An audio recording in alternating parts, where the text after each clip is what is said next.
Hello. Hooray. Let the show begin. I am ready. Hello. Hello. Hooray. Let the lights dim. I am ready. Yes, those were Alice Cooper lyrics. I have been ready since Chris asked me a couple months ago to host this special edition of Ancient City Poets. Of course, today is the 10-year anniversary of the international event 100,000 Poets for Change, which is a worldwide poetic open mic presentation that brings attention to the world we live in and change, whatever way you think of change that world needs. And I'd like to welcome you all here. Anybody that wants to participate by reading, I got a sign-up list right over there. Anybody that wants to participate by just sitting there and enjoying the poets, you're doing your part too. This is a day of poetry around the world. We are one of 500 officially sanctioned readings that go around the globe. You can see all these. We are right here. This is our star. You can't tell, there's a little kookaburra on it. So in addition to all these readings, I'm sure there are thousands more, and you are all part of it. All right, so that being said, I am Johnny Masiulewicz. Most people call me Johnny Chicago because they can't pronounce the last name. And I am going to start off with a poem called My Favorite David Bowie Songs. And because of the light in this corner, I'm going to go grab my glasses.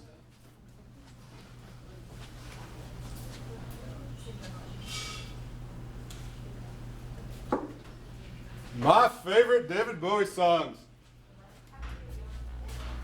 Young boys of the later aughts, just coming into their sentience, can break weird. I did. Books, Halloween costumes, all Alice Cooper songs, science fiction, weapons, monsters, and my favorite David Bowie song, of course, Space Oddity. I knew of Space Oddity long before I knew of its homonymous 2001 nod. Oh, the weirdness of that song, the lonely computer-tinged music, the disembodied voice countdown, and that musical liftoff.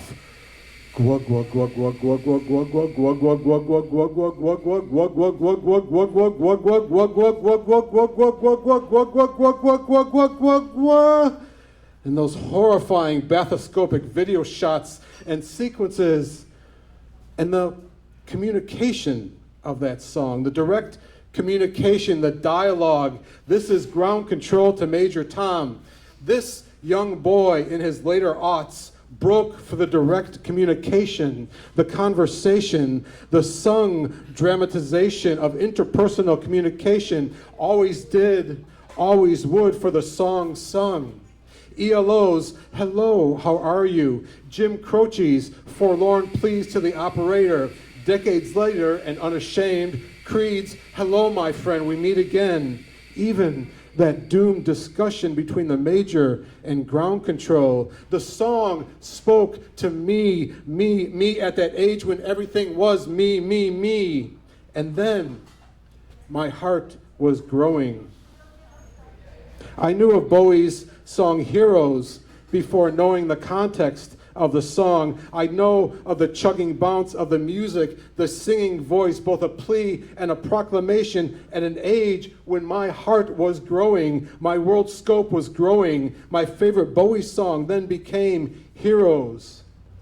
Only after I would learn of the song's story of two lovers, each trapped on either side of the Berlin Wall, direct communication, that interpersonal communication starkly cut off. Can you hear me, Major Tom, just bouncing off the cold gray stones of Checkpoint Charlie? And I too would write of the Berlin Wall and of love of oranges.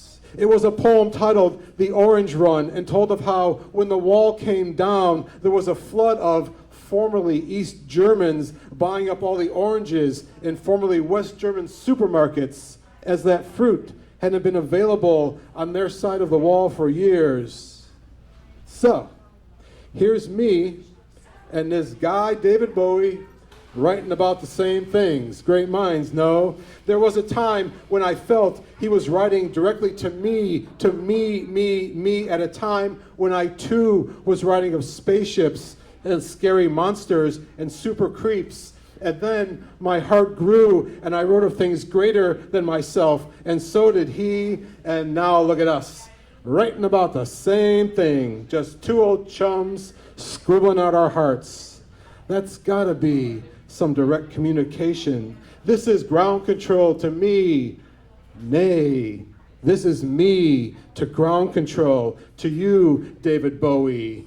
Gwa, gwa, gwa, gwa, gwa, gwa, gwa, David Bowie.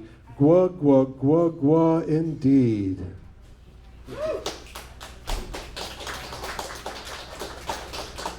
All right, enough of me.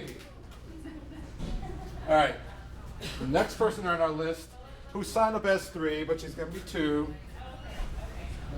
Mary? It's York, right? Yeah. Yep.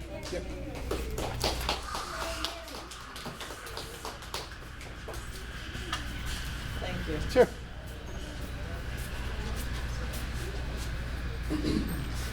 It's a small crowd, but it's good to see so many young faces. I know you're here because you're interested in poetry. My poems today are reflections on the conditions of today's world. The first one is called Evacuation. We watched desert wind moving over figures draped in the sun's heat, the all-day surge and crush on the long runway to the plains surrounded by guards. Light rose from the cavernous interior. The voices of engines mingled with commands, shouts of welcome or mourning for animals and elders left to an uncertain fate. Meanwhile, at the outside walls, women, desperate to save the future, lift bundles aloft, begging men in camouflage to reach down, receive their delicate burdens of sacrifice and supplication. Meanwhile, men, women, children, absorbing terror from their keepers, crowd the walls, stampede the open gate, waving a clutch of paper that might secure safe passage. We close our eyes and dream of throngs that will be welcomed not as pariahs, but as guests, fellow survivors on a planet where international error creates a complex narrative of carnage, cruelty, self-sacrifice, and hope, still capable of rescue, even as we see bodies falling from the sky.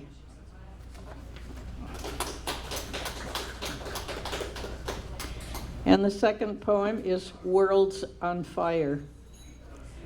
Birds know in their bones where they are unwelcome. Shadows appear in the loss of light, and the restless gatherings begin. Conversations, bickering over food, calls of the leaders urging them skyward. Meanwhile, unknown to them, trees have become torches, lighting their way into ancient worlds of imagination. Here, even the Styx has gone dry, a fire break, and there is no passage to Hades, only choking smoke, terrifying heat, searing the mind of all thought but escape. They can be seen from the air, armor-clad beetles filled with the desperate, creeping along roadways lined by walls of flame. Those who emerge will find themselves in another country where, under smoldering rubble, the remains of former lives lie buried. The grief of survivors is an undertow that carries in the wind to the ruins of cities far away. There the cries of children, the wounded and abandoned, whisper to conscience gone torpid in the shimmering heat. And let me end with something a little bit more cheerful. Thank you. Surf fishing, two girls. Where the reef drops into dark water, they edge forward, their invisible lines bending silver poles as they strain over reels wound taut by wind, water, fish that taste bait and are gone. Small, lean bodies without the distinction of sex, unmarked by years of sun that will leave them brittle. Now they glow in late light, early fruit. Their presence leads me into dreams, swimming toward shores that recede as light fades.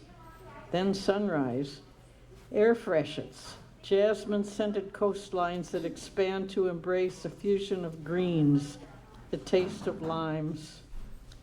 Early departures are what I dream of now. Meanwhile, they stand in the small rushes, near danger but not in it.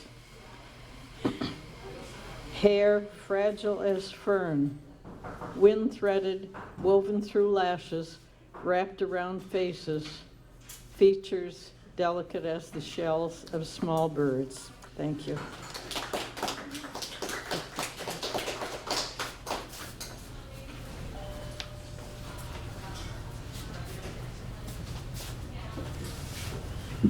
Oh, thank you so much, Mary.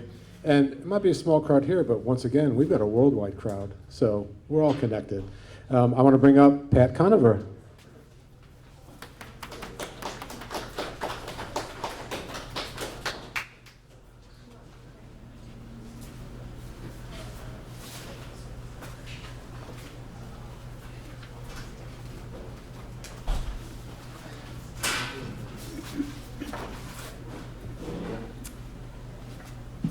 Not sure if this dystopian poem really fits the theme, but I'm going to read it first.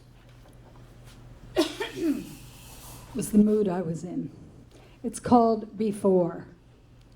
The origins of our discontent, our perceived fall from grace, our selfish and blind adherence to the destruction caused by greed began generations before.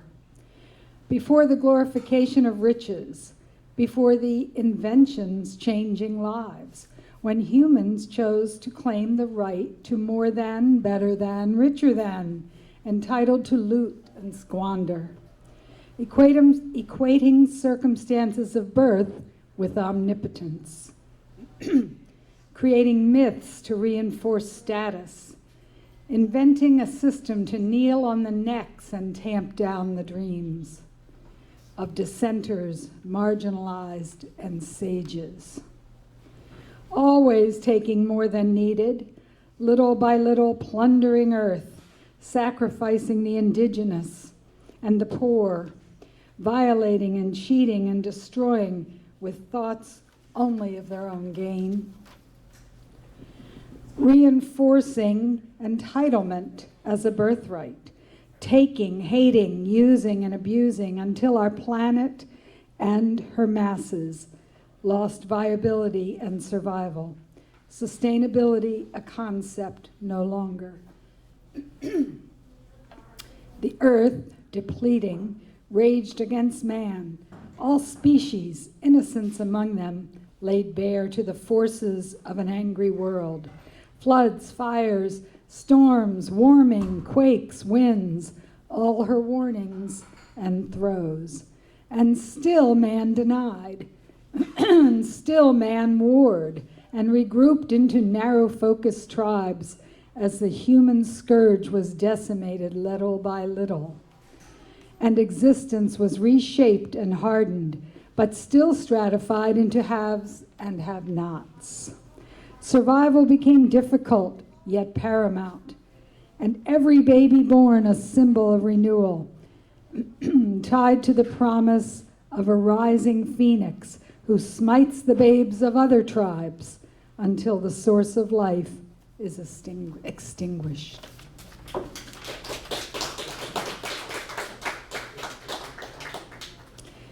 And this one may be a little bit more hopeful.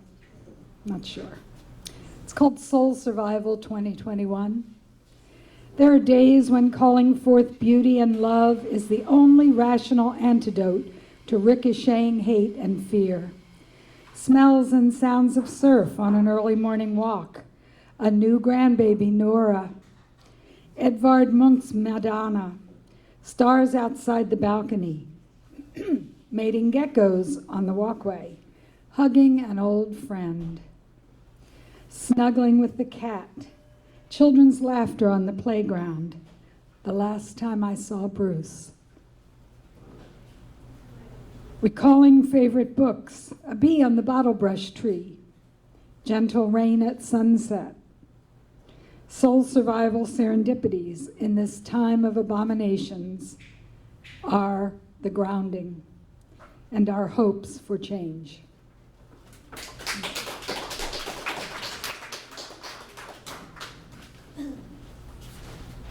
It's a nice balance.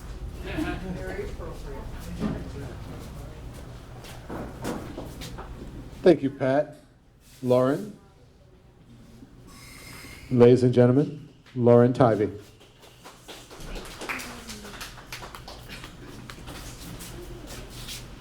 Hi, how's everybody doing? Good. This is for the environment. These are my Godzilla sonnets. It's a sonnet cycle of about 5 poems, and it's after the original film directed by Ishiro Honda, Toho Studios, 1954. And I begin with an epigraph here.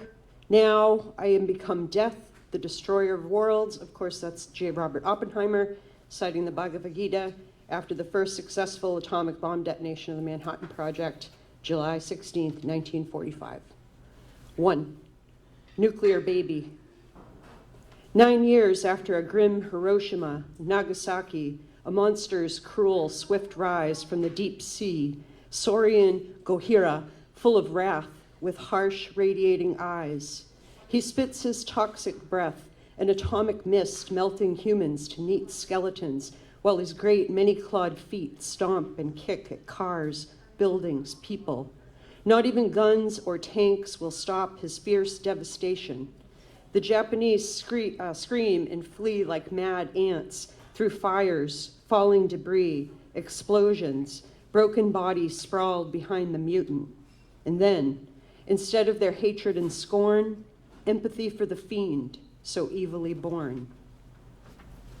2. The Suit. And this is for actor Haru Nakajima, 1929 to 2017.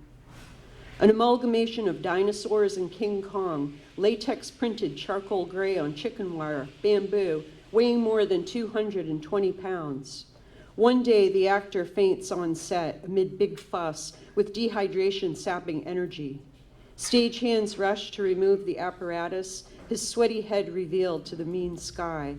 He recovers for the important task, runs his hand over the scaly costume, its rubbery texture and bumps a mask, much like the keloid welts of war that loom. He raises the hut cage over his head, says, "The show must go on for all of our dead." 3. The Vision. Stripped to the waist for days in the August sun, intense rays beating on his bare back, the slick skin frying red and raw. The crust peels a keepsake, for the grand maniac auteur, lifelong disfigurement. The scars are permanent, but healing, not haunted like his esoteric mind, that bizarre wonderland. Skin heals, not the rotten memories of an anguished nation. Honda will not be deterred. He pictures a schoolgirl choir, warbling desolation, hospital scenes, halls full of the sickest, all stark, irradiating black and white, these things that come alive in the moonlight. 4. This is the Western Psyche, and there's an epigraph here by producer Richard Kay on the alterations in the 1956 American remake of the movie. He says, "We weren't interested in politics, believe me. We only wanted to make a movie we could sell. At that time, the American public wouldn't have gone for a movie with an all-Japanese cast. That's why we did what we did. We didn't really change the story. We just gave it an American point of view." Teenage boys fling popcorn over the rows, their pompadours greased with scented pomade, as girls watch and giggle, drink lemonade, smooth ponies, poodle skirts, tap saddle shoes, waiting for the big screen to flick to life. It airs with bad dubbing, shoddy FX, original themes wiped clean, the duplex cinema full of makeouts, feel-ups, rife with giddy ignorance. The giant brute terrorizes in epic proportions.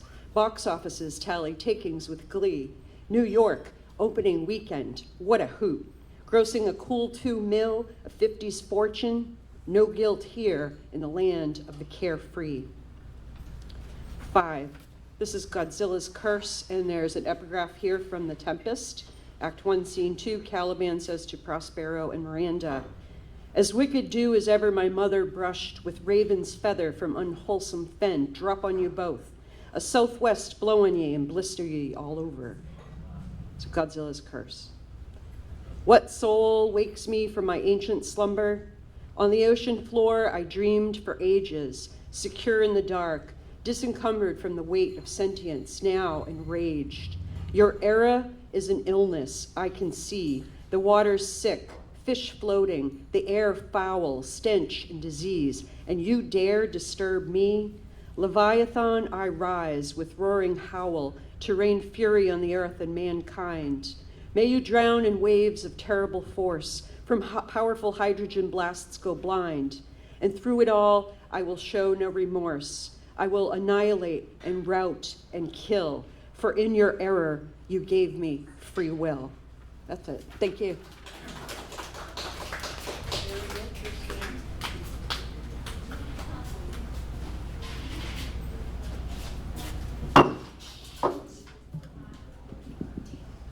Absolutely fascinating. That was wonderful. Sorry you spilled your coffee. But the energy was there. Next, we're going to bring up Ainsley.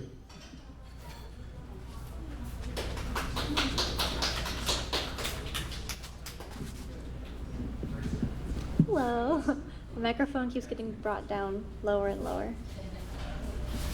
All right. So I'm going to start with Whispers of a World Left Behind. And here I have an epigraph.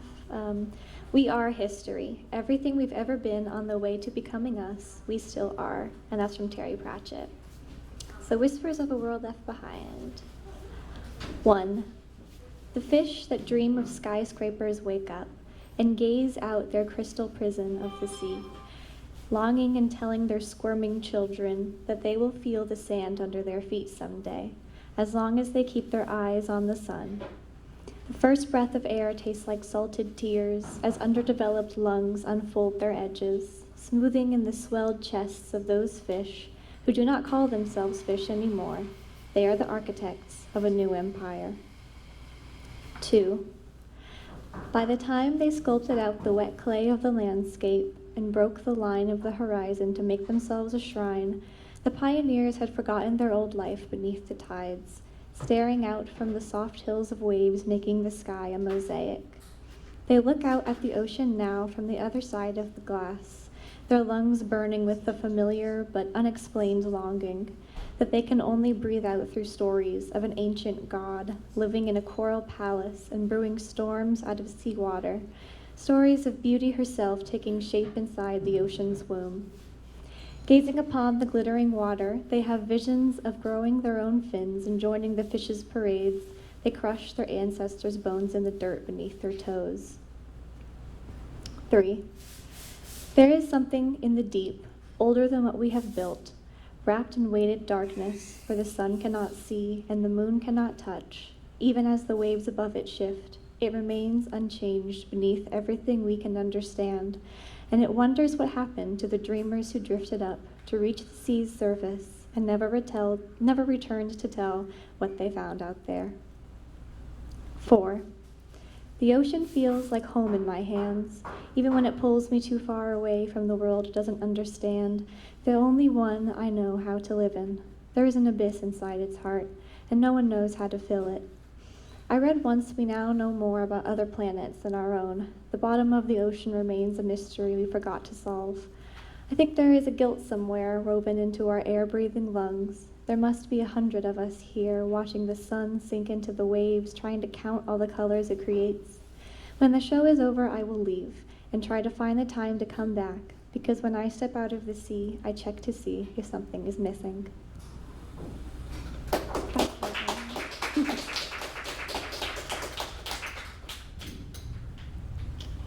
I have another one here. I just gotta find it. Okay. This is Songs Meant to Be Sung. Rainy evenings are a celebration if you know where to go, where frogs take stage on mossy stones by the pond and croak out their lively tales of becoming themselves, how they once grew legs and leapt out of the dark water, only to find that they enjoyed its warm embrace, and now they wait for the rain to feel that gentle touch.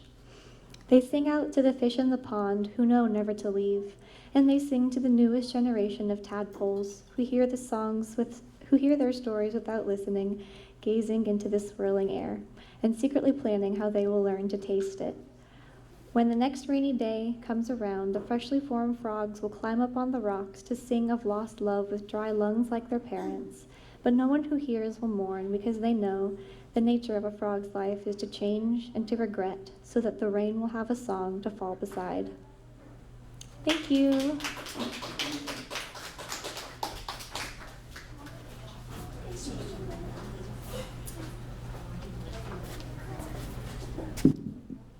Thank you, Ainsley Berg. That was wonderful. Oop, there we go. Our next reader is someone that I've heard perform many a time down here up in Jacksonville. She is a musician, she is a writer, she is a poet, she is Faith Broom.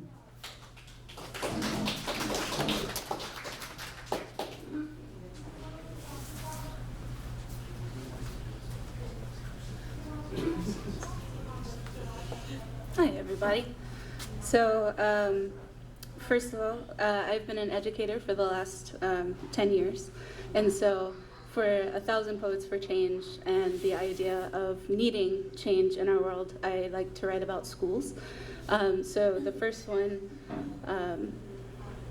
is a bit shorter, and the second one, I will go ahead and apologize for some of the language. So, the first one. A butterfly flies through the chain link fence outside of an elementary school and no one notices. The students are inside learning histories written by the victors and not necessarily the survivors. Their stories typically remain unknown. A friend of mine once said that if you didn't work in a school, you would be shocked by the things that happen there. One day a burst pipe, a leaking roof, another a school fight, the next a parent acting more like children than the kids ever could. A butterfly flies through a chain link fence outside and no one notices, not because it is not a spectacle in its own right, but because we've become too focused on creating machines than humans. Legislate teachers into submission but never try to better their home lives. You wouldn't believe the things that kids tell me, using words that they should not yet have in their vocabulary, stories of heartache and strife, asking me questions that I've been instructed not to answer. Questions like, do you know what it's like to be in a tent during a flood? Escaping just narrowly on a road that won't exist in 10 minutes, everything they own swiftly sailing away past the fence they aren't supposed to touch, survival being their only initiative. How am I supposed to teach them anything when they are more worried about how to get water than who sailed across it, or where the food outside of school might come from? We rarely hear the stories of the survivors, only really the stories of the victors. On Monday, I sat in a room with kindergartners during an active shooter drill, all silence and panic seeping in.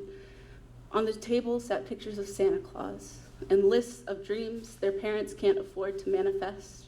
In the floor sat 23 bodies rocking with the ticking of the clock, while police threw cherry poppers at the floor to simulate gunfire. Drill is a word that has lost all meaning to a generation. Safety from anything or anyone has been systematically stripped from their psyche. We lost hope for better equality the moment we caged schools in, creating an us versus them and fear for the unknown long before they can completely say the alphabet or even the word threat. In most violent acts on school premises, the attacking comes from within, but still we stand in our fenced-in castles because the victors continue to legislate and the survivors continue to be ignored. At recess, children grip the chain link fence, dreaming of what it might look like to be a butterfly, imagining careless wings floating on the breeze, okay with the concept of perpetual falling, because at least that means that one day they may be free.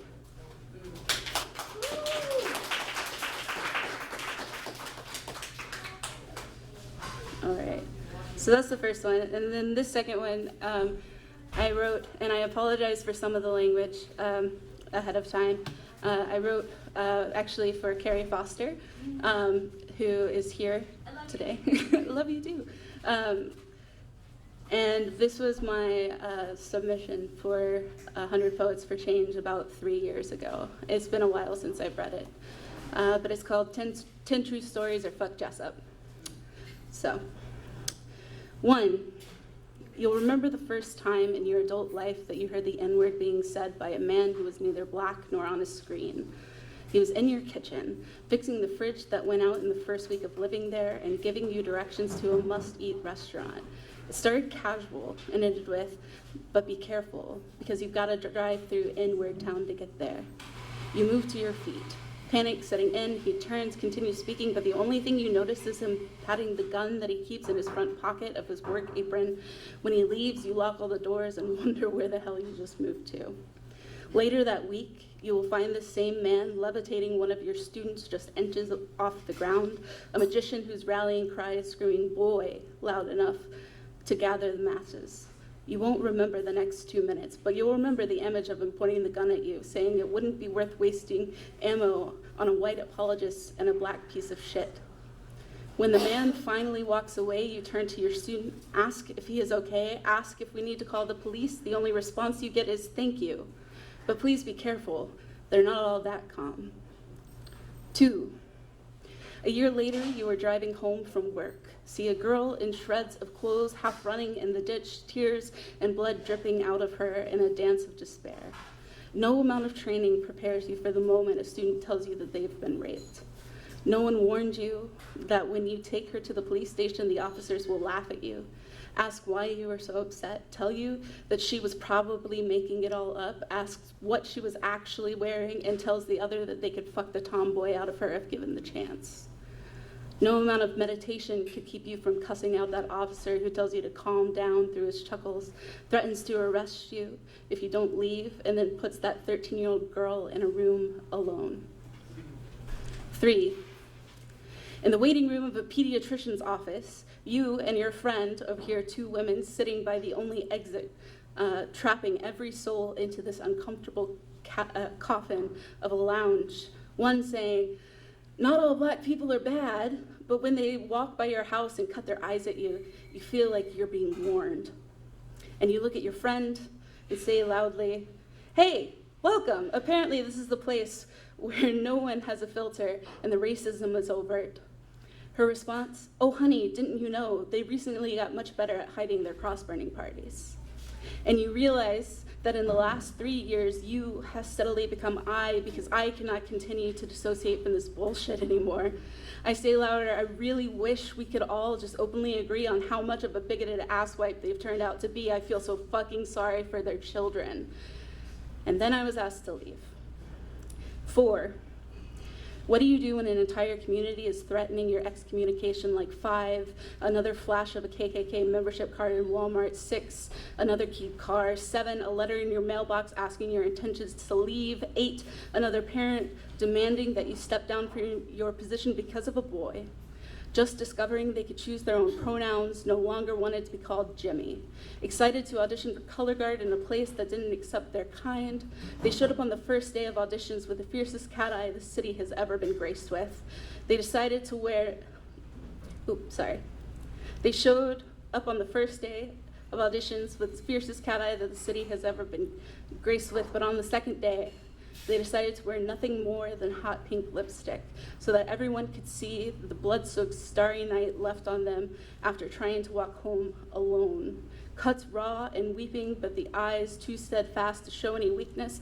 I've never been more proud of a person living their truth like a goddamn earthquake. These students were the lucky ones. The ones who lived through the senseless violence, the ones who were forced daily to put up with both micro and macro aggressions and pull them out of their skin like thorns, like they are just a natural part of life. And when I try to step between them and the briars, they tell me that it's not worth it because it would just happen again, or tell me what happened to the last person who did, about the friend who was bullied or beaten or shot. And what did we do for them?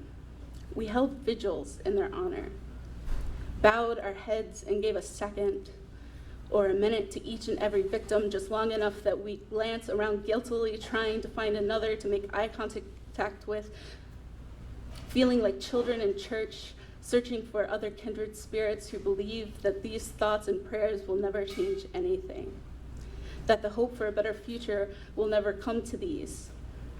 How many more posthumous awards do we have to give to children before they are considered an insult to the lives unlived? What other semantics do we have to argue before raising our heads, untangling our fingers one digit at a time, counting the excuses we have for knowingly allowing the continuation of suffering on each and every knuckle before we realize that they're all just bullshit and children are still fucking dying? 10. DeMarcus looks at me in the eye and asks, Miss Madison, why are you and Mr. Madison the only adults who talk to us like this? I ask, like what? And after a moment, a hug, and a false start, he whispers back, like us staying alive actually matters.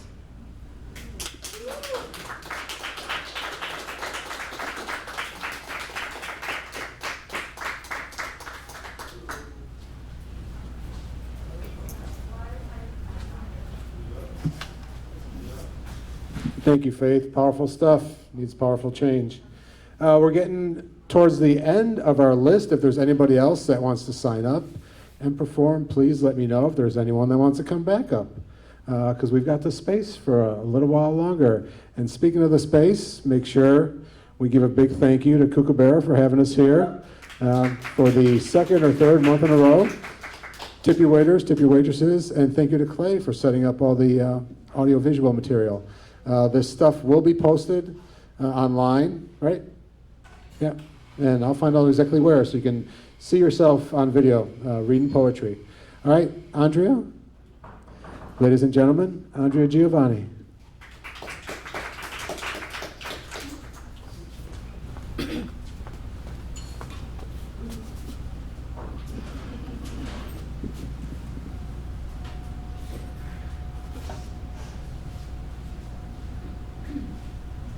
Hi, everyone. I just want to preface my couple of very short, very frivolous poems by saying I really appreciate all of the deep and thoughtful words I've heard today. They've really, really touched me.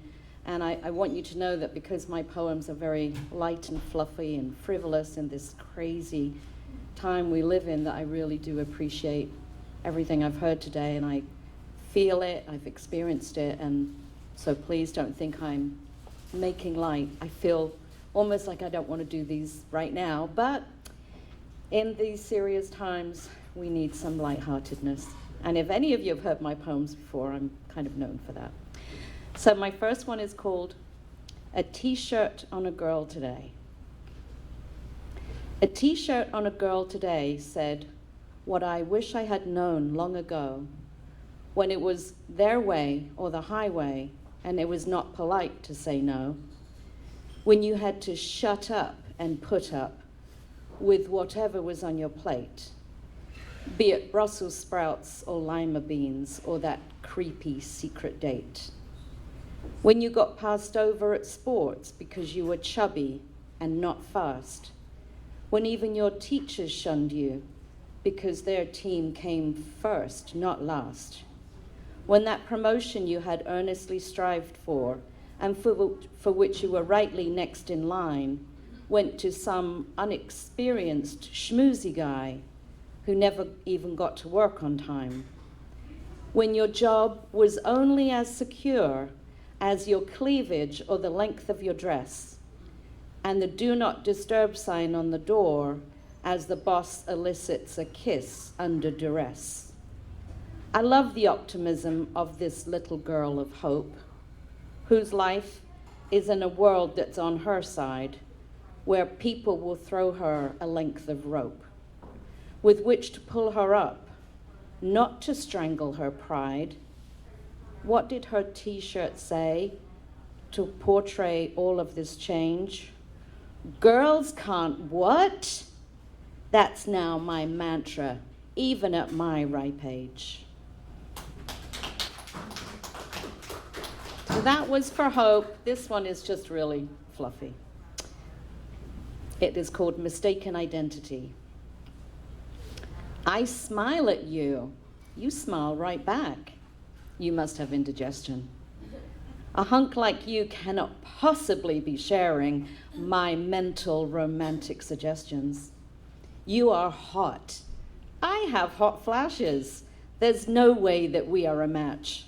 It's been too long since mild bait could ensnare such a wholesome catch. You send me a wink. I blink and I think there must be something in your eye. How could a menopausal maid like me attract such a sexy fly guy? Your thumb rubs your face. My heart starts to race. My loins start to leap like a frog. I want you to run over and hump me like a naughty, unneutered dog. My palms start to sweat. I go to stand, but yet my butt seems stuck fast to the seat. I suck in my gut and stick out my chest and gaze under my lashes discreet. You beckon me near, but then I hear from behind some commotion at play. As I turn in my chair, I gawp and I stare at the model sashaying your way.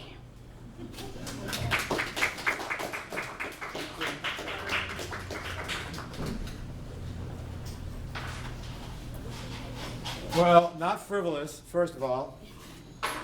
And even if so, frivolous is good.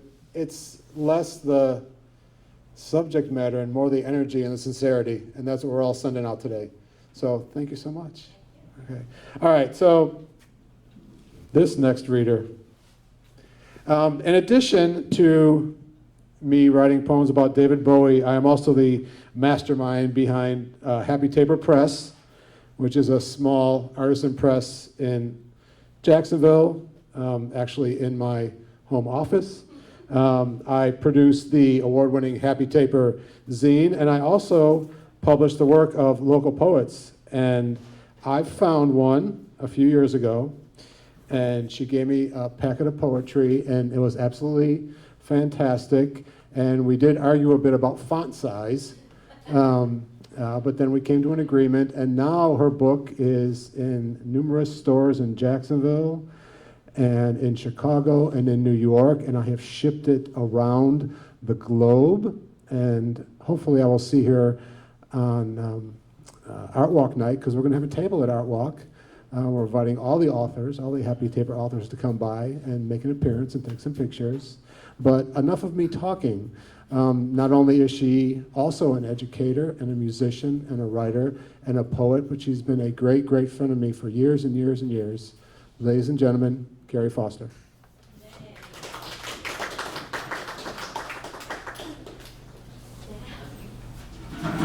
Don't mess this up.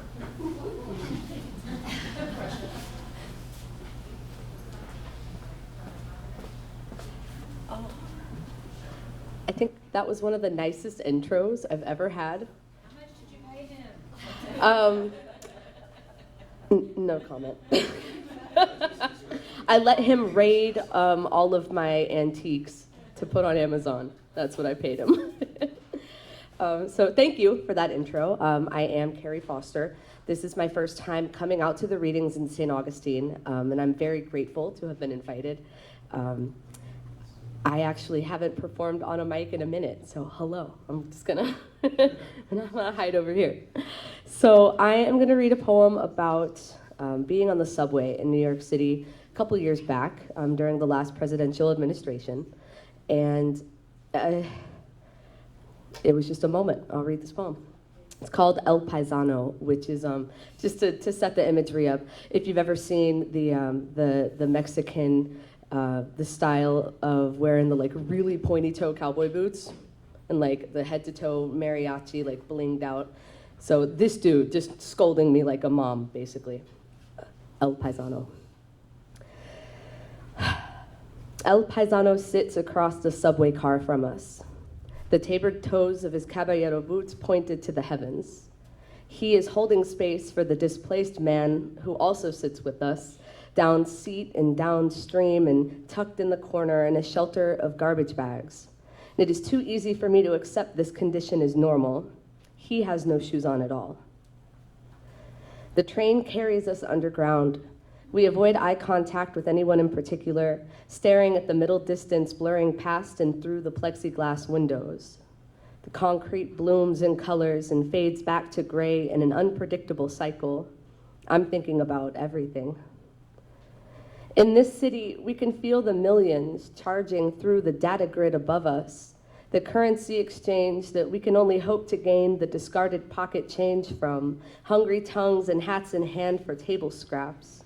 The income gap is unfathomable, and I'm so lost in my own perceived poverty and generational issues that I forget I had shoes. El Paisano sits in silence with us until Union Square. The doors open and we turn to leave. And he doesn't quite address me, but mi compadre Alex, he speaks to the Honduran in him. You are the same. He gestures to the man left seated. He gestures to the man we left. Look at this man, El Paisano directs us with his body. Look at this man that you have left. He will still be here until he is chased out by some authority, by some accepted code which dictates that only money allows your existence. He is still here on this planet alongside you, and you silently step past as if trash just crossed your path. He is still here, and you are the same, are the only words El Paisano actually speaks. And they're urgent and true. And in half a second more, the doors close again, and he's gone. The man is gone, and I stare at our shoes as we run up the stairs back out onto the street. Thank you.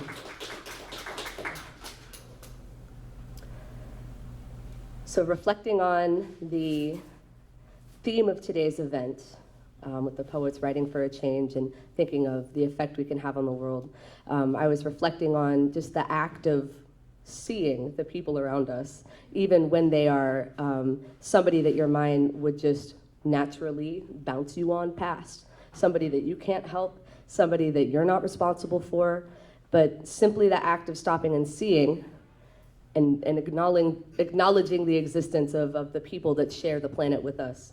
I feel like that could have an incredible impact, and that's demonstrably true. And then, since I happened to notice my name was last on that list, I'm gonna read another poem. This one is actually in the chapbook that Johnny published for me in 2018. This is one of the biggest, most amazing experiences of my life, just having somebody like Johnny approach me like, hey, I think your words are worth having a way for people to look at them. Let me publish them for you. So thank you, Johnny, still. So he does have copies still of my chapbook. This poem is about, this is from more of an environmentally conscious viewpoint. I have a pack of activist friends, and at one point we had gone to Ginny Springs, and these people that were all very quick to tell anybody else how they were engaging in behaviors that were harmful to the planet, to the environment, to society, are driving out to Ginny Springs with all of this plastic shit. Just all these, giant pizza floats and flamingos and all this crazy shit that we're gonna use once, and it just was a very jarring juxtaposition. So this one's called Step Outside. The deets, an unforgettable detail, unfortunately, a necessary pesticide. I spray the toxic mist with glee and wave the gnats off into the exhaled clouds of smoke swirling around the smoldering fire pit. I'm careful with my steps and mindful of the mixed intoxicants leading me to wind my hips in this attempt at keeping time. My grip is tenuous at best, but I've forgotten how to care what the exterior of the dance might look like. This visit to the river is a series of the same scene in different lights, a dusty-footed dalliance in what's left of our natural world. I praise the animism present in these headwaters. It's all infinite, this river and this laughter. It's infinite in the most fleeting of ways, and I whisper a prayer of gratitude to any spirits hanging around the tangled roots of the cypress trees. Even here, I feel the carved-in rut of our presence. Everywhere we go, there we are, a planetary nuisance on a well-beat path of apathy. The music consumes me as we churn out garbage bags of plastic packaging and trash, but we chuck those in the dumpster almost absent-mindedly and move on to the inlet. A flotilla of good but botched intent, an armada of part-time dissidents, helplessly swept up in the current of events, and though we may try, unable to separate ourselves from all that we decry.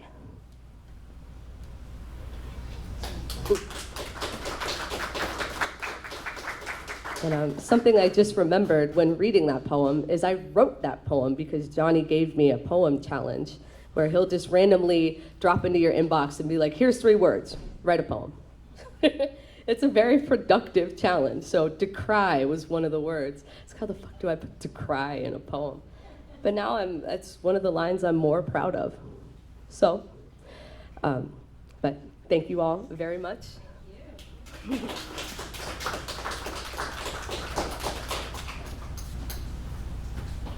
Oh, thank you, Carrie.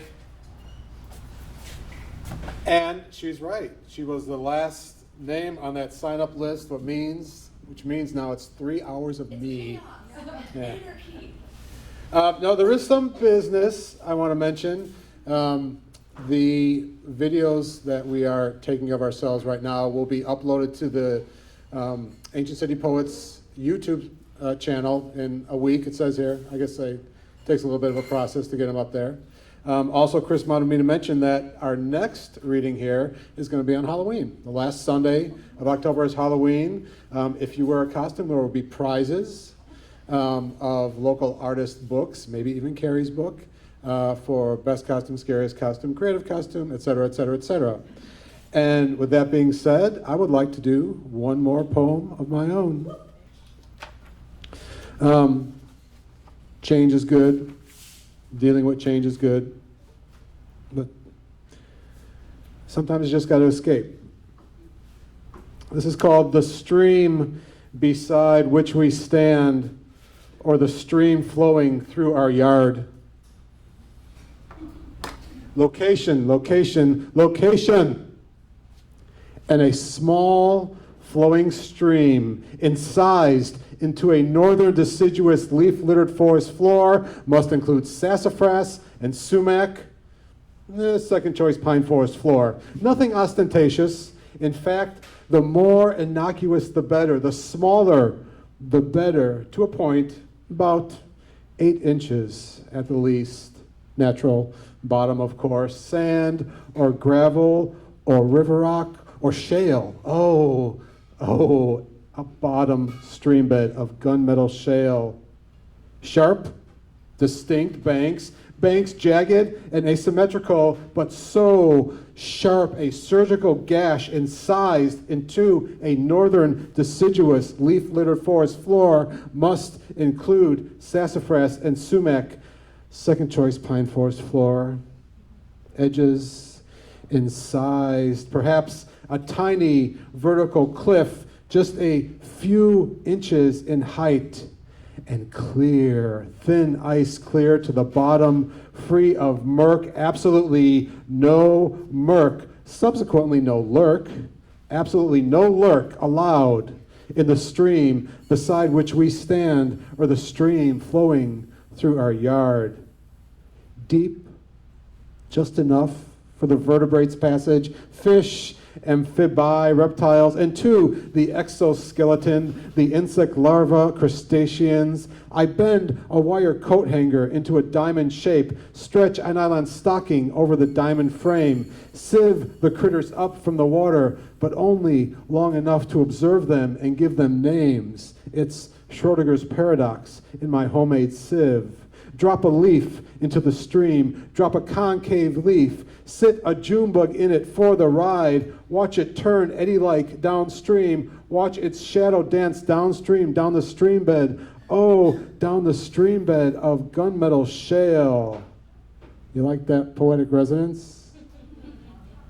I will sculpt an entire poetic on the stream, and all the lines will align left. They will not be flowing diagonally down the page. What, am I in high school?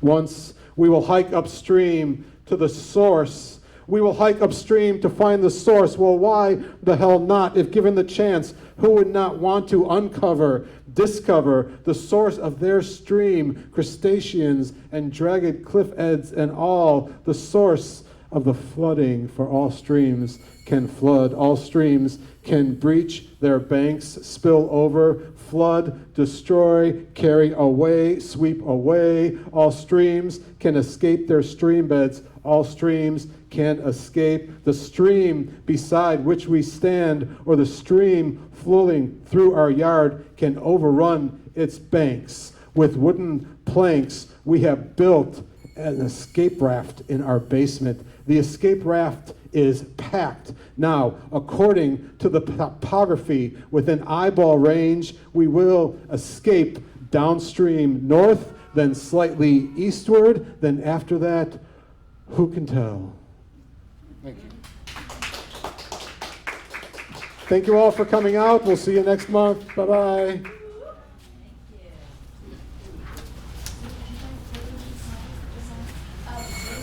Bye-bye.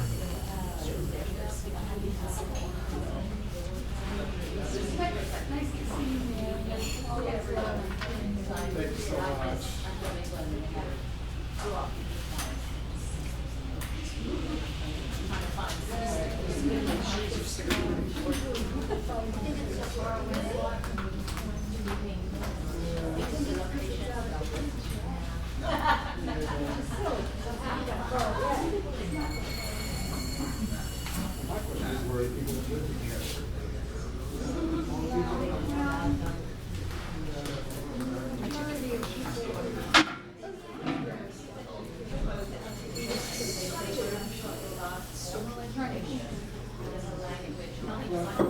You know what?